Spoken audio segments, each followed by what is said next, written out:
The dress was still hanging in my closet when he left me, white silk, untouched. He vanished a week before the wedding with nothing more than a message, "I can't do this." 3 years of promises, erased in a single line. I didn't scream, I didn't beg.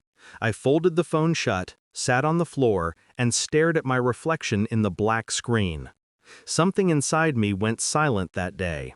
Not broken, not weak, just quiet, calculating. Bills piled, my savings drained. Love had abandoned me, so I signed a contract as a live-in nurse for a paralyzed billionaire. I thought I was escaping heartbreak. But on the very first night in that mansion, I saw something that stopped me cold. A shadow from my past. Him. Backstory set up. Establish the relationship. I met Adil in the most ordinary way.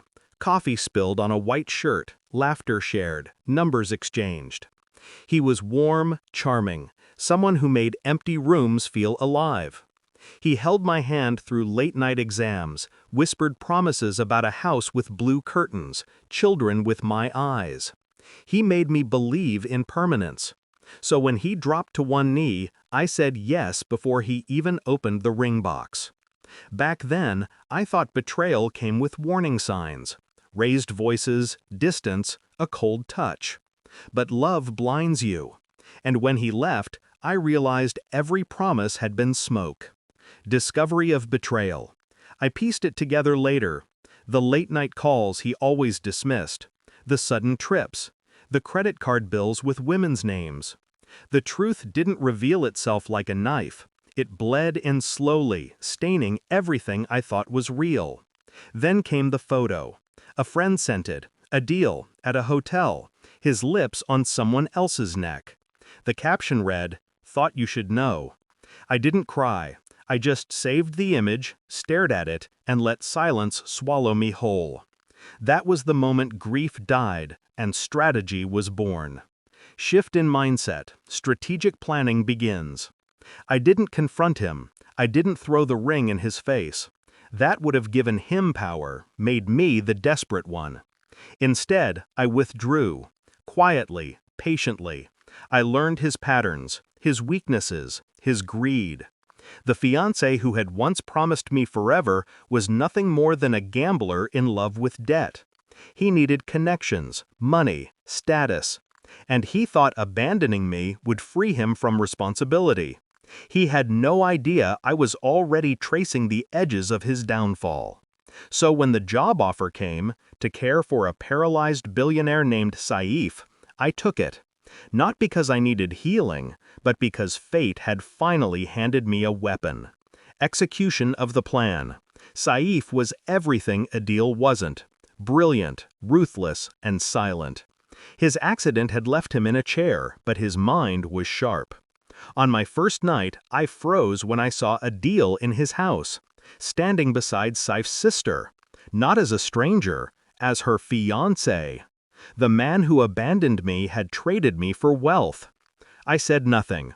I lowered my eyes, pretended not to know him, but inside, a storm brewed. Over the weeks, I became Saif's confidant. I listened, advised, managed his schedule. He trusted me. And when I learned Saif was updating his will, naming beneficiaries, I made sure Adil's name stayed in my orbit. I fed Saif small truths about Adil, his debts, his habits. I left breadcrumbs, never accusations. Saif's business instincts did the rest. Meanwhile, I planted seeds in Adil's mind. A glance too long at Saif's lawyer. A whisper that the inheritance might not fall in his favor. His paranoia bloomed like a poisoned flower. He began slipping, lashing out at Saif's sister, showing the cracks I knew so well. Every step I pushed gently, never force, just enough for gravity to pull him down. Climax and confrontation. The final act came during Saif's gala, a night of glitter and calculated smiles. Adil stood beside Saif's sister, drunk on his own illusion of victory. He thought he had secured his future. But when the will was read, his name wasn't there. Instead, Saif's assets were locked in trusts, untouchable. Adil was left with nothing but whispers of his debts, which I had carefully exposed. He looked at me across the room then. Recognition hit him like fire. The calm nurse he had ignored was the ghost of the woman he abandoned. He tried to corner me, voice shaking. "You did this!" I leaned in, my voice barely above a whisper. "No, Adil, you did this to yourself. I just let the truth breathe." His fiancé left him within the week. Creditors circled. His charm dissolved in the stench of desperation. Resolution and emotional release. I never wore the wedding dress. I sold it piece by piece and used the money to start again. Sometimes, late at night, I think of Adil, not with longing, not with anger, just with the quiet satisfaction of a woman who survived. He left me broken, but I built myself into something unshakable. And when I stood frozen in shock that first night, seeing him in Saif's house, I thought fate was mocking me. I was wrong. Fate was giving me justice.